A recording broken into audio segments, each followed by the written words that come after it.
صاحب کو اتنا تشدد کیا لٹا کے، میں نے حافظ صاحب سے محترم ذکر کیا کہ حافظ صاحب ایک بندہ صرف جماعت کی کمٹمنٹ کے ساتھ اس لیے تشدد کا نشانہ بنایا ہے کہ وہ صرف ورنہ کے ساتھ ہی لین دین ہوتا تو میں بھی نہ کہتا۔ میرے ساتھ حاضر سروس ڈی آئی جی کے پاس گئے، اسے کہا، اور میں نام نہیں لیتا ڈی آئی جی کا،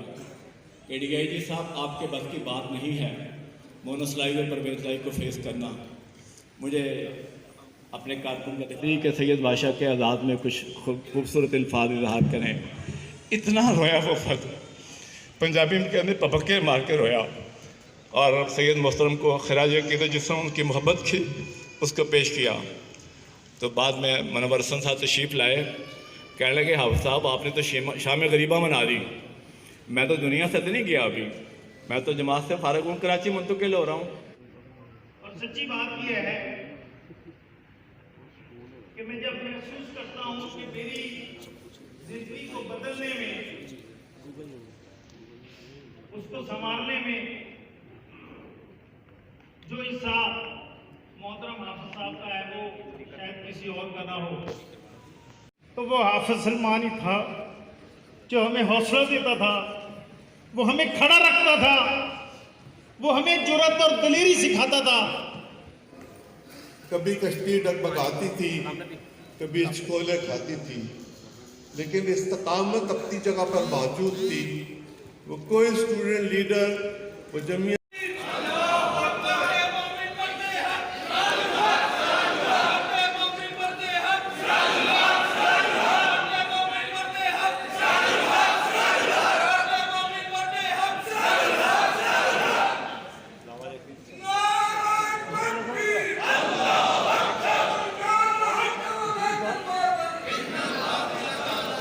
گزارش کر رہا تھا کہ حافظ سلمان کی تعریف، ان کے کارنامے صرف الفاظ میں بیان نہیں ہونے چاہیے، وہ تاریخ ہے، ان کی قومی اسمبلی میں جو خدمات قومی حوالوں سے موجود ہے، جو تقاریر موجود ہے، وہ قابل اشاعت ہے، وہ مشعل راہ ہے۔ وہ جس مسئلے پر بات کرتے تھے وہ پوری تیاری کے ساتھ اس پر بات کرتے تھے۔ یہ جو لکھا ہوا ہے صلح ہو کہ جنگ ہو، ساتھیوں کے سنگ ہو، جس دن پہلی دفعہ انہوں نے یہ شعر پڑھا، میں اس جلسے میں ان کے ساتھ ایک مقرر کے طور پر موجود تھا۔ یہ بھاٹی دروازے کے اندر 85 کا جلسہ، جس میں مفتی عطار مفتی اور اسلم صاحب ان کے ساتھ صوبائی اسمبلی کے امیدوار تھے۔ اتباع رسول میں زندگی گزاری ہے میرے اللہ، وہ فرد کہ جس کے نام لینے سے خوف زدہ ہو جاتے تھے لوگ، اور اس کا جنازہ کرائے کے مکان سے نکلتا ہے، وہ فقیر اور درویش، اس نے اپنی ساری زندگی مادیت کے لیے میرے مولا نہیں گزاری، آپ کی بندگی کے لیے گزاری ہے۔ آپ اس کو اپنی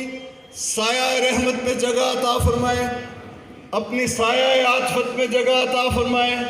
اپنے جوار رحمت میں جگہ عطا فرمائیں، اور احسان اور جبران کو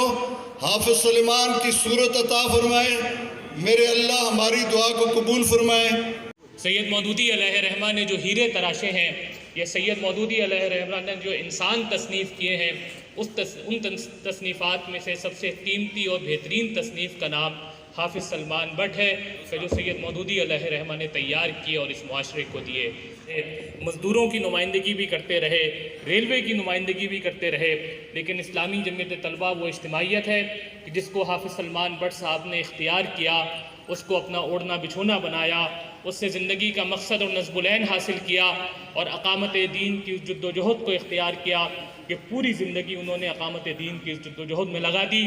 اس لیے قرآن مجید کی جب آیت پڑھی ان الذین قالوا ربنا اللہ ثم استقاموا، تو سامنے حافظ سلمان بٹ نظر آئے۔ لن تنالوا البر حتی تنفقوا مما تحبون پڑھی تو سامنے حافظ سلمان بٹ نظر آئے۔ اس لیے اسلامی جمعیت طلبہ کا جو بھرم ہے، اسلامی جمعیت طلبہ کا جو وقار ہے، میں بہت یقین کے ساتھ اور بلا مبالغہ یہ بات کہہ سکتا ہوں کہ جو مان حافظ سلمان بٹ صاحب نے اور اعتماد اسلامی جمعیت طلبہ کو دیا تھا، اسی مان اور اسی اعتماد نے اسلامی جمعیت طلبہ کا بھرم بھی برقرار رکھا۔ اور اسلامی جمعیت طلبہ کو وقار بھی عطا کیا، اور آج کی اسلامی جمعیت طلبہ کے بھرم اور اس کے وقار کے لیے حافظ سلمان بٹ صاحب کے وارثین کی یہ ذمہ داری ہے کہ اس مان کو اور اس اعتماد کو قائم رکھیں۔ میں نے تو سید مودودی علیہ رحمہ کے حوالے سے نعیم صدیقی صاحب کی وہ مشہور نظم شاہ بلوط پڑھی تھی، کل رات میں دوبارہ پڑھ رہا تھا تو میرے ذہن میں آج کا شاہ بلوط حافظ سلمان بٹ کی صورت میں ابھرا ہے۔ اللہ تبارک و تعالیٰ ان کی کوششوں کو قبول فرمائے، ان کی اسلامی جمعیت طلبہ کے اوپر اپنی رحمت نازل فرمائے، اور حافظ سلمان بٹ صاحب کی یہ تحریک، یہ جد و جہد جاری و ساری رکھے اور اس کو کامیابی سے ہمکنار کرے۔ میرا حافظ سلمان بٹ صاحب سے جو پہلا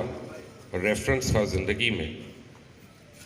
جب میں گورنمنٹ کالج لاہور میں نے جوائن کیا، خواجہ سعد رفیق بھی تھے اور لوگ بھی تھے، تو حافظ صاحب اس وقت یونیورسٹی جمعیت کے ناظم اعلیٰ تھے، لیاقت بلوچ صاحب بھی تھے، اس وقت رفت وڑائچ صاحب بھی تھے، ہمارے گورنمنٹ کالج میں عابد سعید صاحب صدر تھے، تو بڑا ذکر اس وقت ہوتا تھا۔ لیکن خیر ملاقات ہماری کچھ سال کے بعد ہی ہوئی، اور پھر ایسی ہوئی کہ یہ دکھ ہوا کہ ہم پہلے کیوں نہیں ملے، اتنے سال ہمیں ویٹ کیوں کرنا پڑا۔ ہمارے والد گرامی اپنے ماں باپ یعنی ہمارے دادا دادی کی شادی کے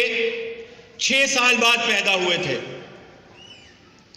اور ہمارے دادا اور دادی نے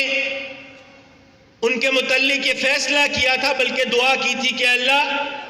تو ہمیں جو اولاد دے گا وہ ہم تیرے رستے پر وقف کر دیں گے۔ اور جب اللہ تعالیٰ نے حافظ سلمان صاحب کو دنیا میں بھیجا تو ہمارے دادا دادی نے اپنے اللہ سے کیے ہوئے اس وعدے کو پورا کیا، اور حافظ سلمان صاحب کو تحریک اسلامی کے حوالے کر دیا، انہیں معاش کی فکر سے آزاد کر دیا، اور سلام ہے ہمارے چچا کو، ان کے بھائیوں کو، کہ جنہوں نے کوئی بوجھ ان کے کندھوں پر نہیں آنے دیا، جو ان کے بازو بن گئے، جو ان کی طاقت بن گئے کہ حافظ سلمان اللہ کے رستے کا مجاہد بن جائے۔ جناب حافظ سلمان صاحب، سچی بات یہ ہے کہ مرد مجاہد بھی تھے، داعی اللہ بھی تھے، راتوں کو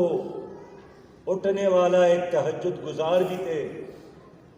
اور ان کی زندگی پر بہترین تبصرہ ان کے اپنے استاد نے کیا ہے کہ یہ آدمی بہت زیادہ بہادر ہے، لیکن بہادری کے ساتھ ساتھ یہ فرشتوں کی طرح ایک پاک دامن بھی ہے۔